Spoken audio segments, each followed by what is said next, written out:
for it to get the audio to pick up a little bit.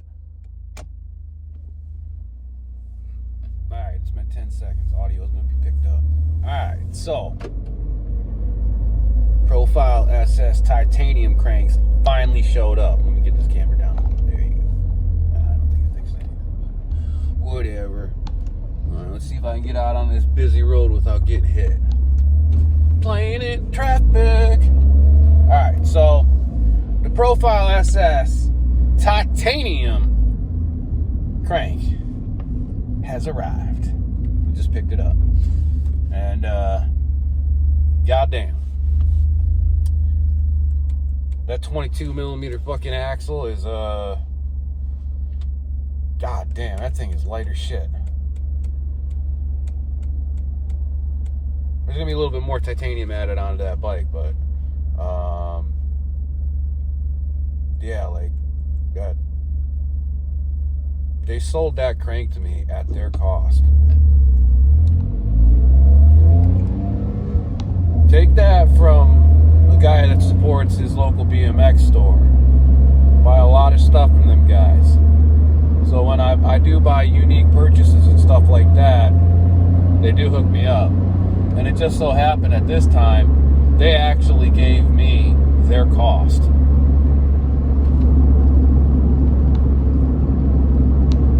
I would assume it was their cost because I was expecting to pay twice what I paid.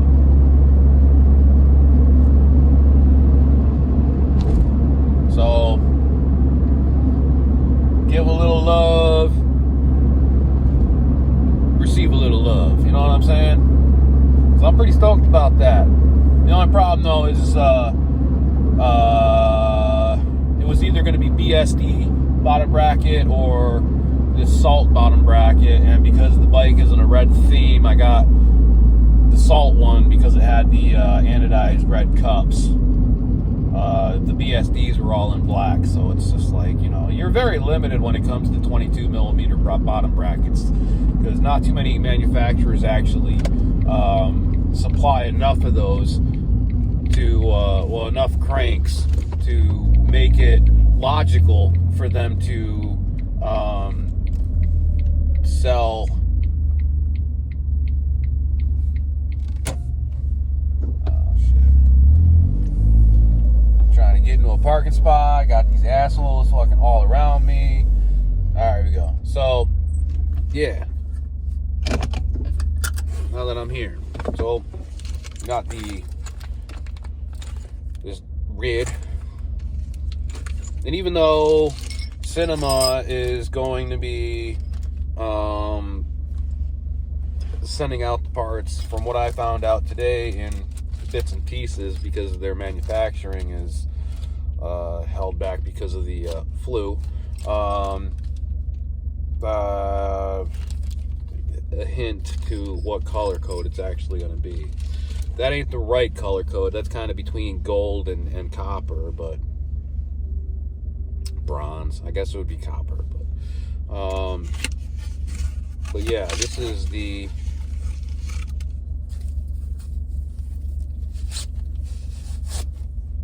titanium.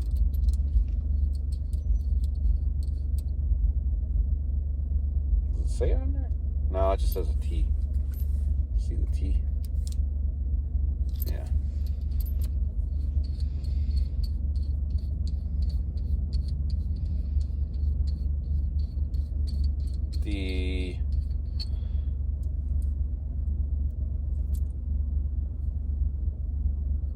I mean, this is some nice stuff.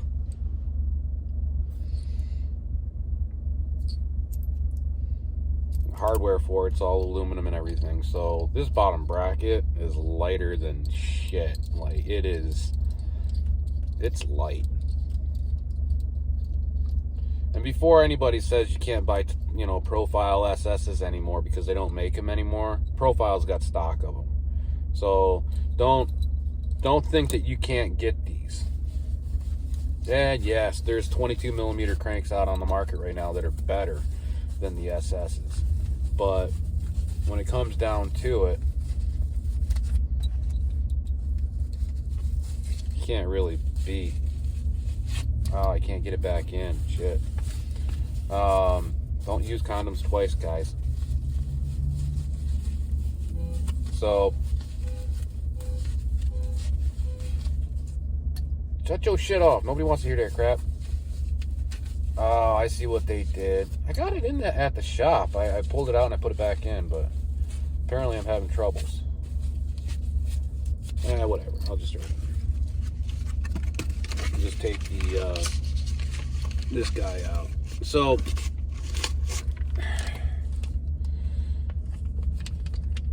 unlike a lot of the other manufacturers that make 22 millimeter cranks, I think Salt does. Cult makes one.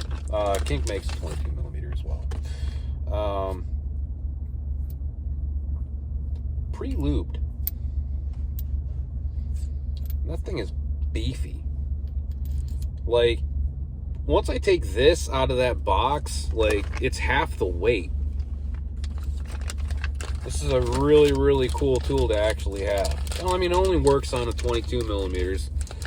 But I might end up buying a 19 millimeter just for shits and giggles so I can get the tool too. But then again, I'm like, fuck it, might as well just, I mean, I could get a 19 millimeter. They're cheap enough. Like Chrome Molly one though. But if Cinema takes forever to actually release all of the wheel parts in the color code, I might end up going with the profile hubs. It might not be the same gold, but whatever, it'll match the logos on the side of the frame, or it'll be like that copper.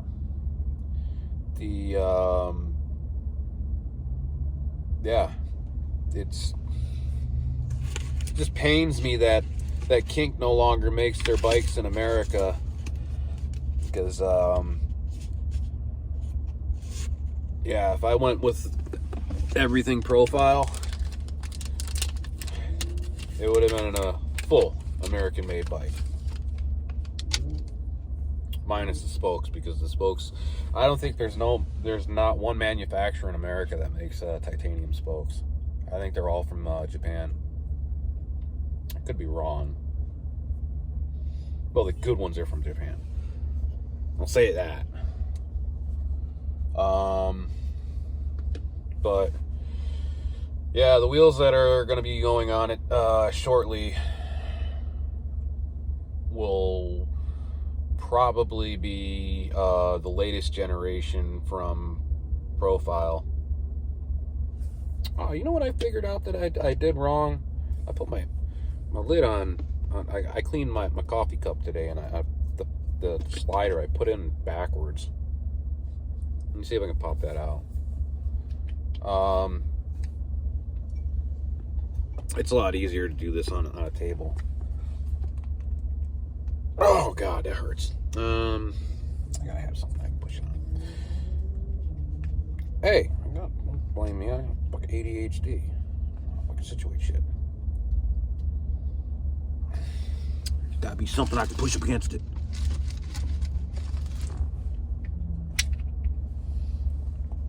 There we go.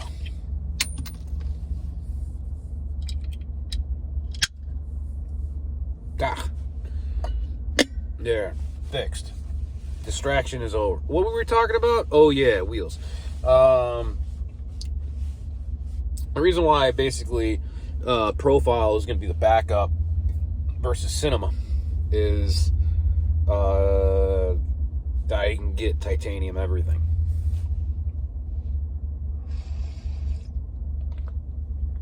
And I might throw the coin down to actually get the Alienation carbon wheels. Why not? Especially if I can get them in different color codes than they actually offer them when they came out originally. Like, I think it was last year when they started offering them the aggressive carbon fiber wheels. A lot of people have already actually had them, and I have not yet one time seen a video of anybody having initial issues with them. Riding issues, not destructive issues. They actually, they handle pretty goddamn good. And from what I understand, they're just like mag rims from back in the day. Not mag wheels, mag rims.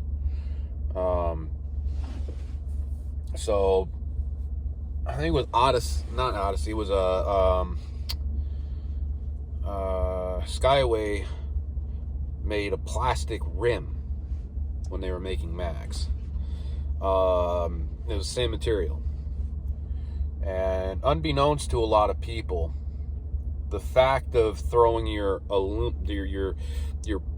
Skyway mags, meaning the whole wheel, in the freezer overnight and then taking them out and thawing them out and they would straighten back out, that's a lie. It only happened with the plastic rim that Skyway made. And saying that, I'm pretty sure that the Alienation carbon fiber rims are capable of doing the same thing, but you have to delace it. That's the trick. You can't just throw the whole wheel in, you know, because the spokes will expand and shit and won't let the wheel do anything. It might, and then if anything, it'll actually make the wheel worse if you take the whole wheel in it, you know, assembled and throw it in the freezer, spoked and everything. But yeah, that being said, I got to worry about that in the next couple weeks. Cinema, from what I understand today, is going to release the stems first in that color. It's coming in the next couple weeks. And then it's going to be bits and pieces after that. And hopefully, when the wheels come in, I'm first in line pretty much for all of it. But even if I was sponsored by Cinema, I still wouldn't be able to get the whole package in one swoop. It's not because of the fact that they're gonna release it all at once and they can't. It's a matter of they're releasing it as they get it. And even their, like, you know, their sales guys are like, why don't we just, you know, hold on to it until everything shows up and then release it. But from what I am assuming, the final pieces of the Pokemon puzzle of Cinema's color code is stuff won't be released until middle, if not later on in summer, to complete the package. So instead of it being a 2022 release proper, meaning it's released in spring instead of summertime, which always baffled the shit out of me because of the fact that basically, like, you know, spring's not even the 6th month of the year, and yet they're calling it a 2022 or the next year's release. If it was like middle of summertime, I would understand that that was basically the next year's release. But so everything should be released, like I said, in the end of summer. I don't script my shit. This is all off the noggin, so pardon me if I fucking brain fart occasionally here and there. I just woke up at 12. It's 5 o'clock, so it's like not in the morning. This is the afternoon, and so I'm still waking up. I'm literally on my first real cup of coffee. I already had my quad shot, but yeah. But I got the phone call from the bike shop yesterday, and I was just like, oh, I'll have to come down there and pick up that crank because it got delivered. I think it was Wednesday or Thursday, but it was at the end of the workday. So basically, like, they didn't want to call me up and like get me all jived up about it until the following day. But I'm glad that I got it now. I go home, put that crank in. It's gonna be, man, that kink is gonna be a fucking wildfire. Anyways, 15 minutes in. I'll talk to you guys later.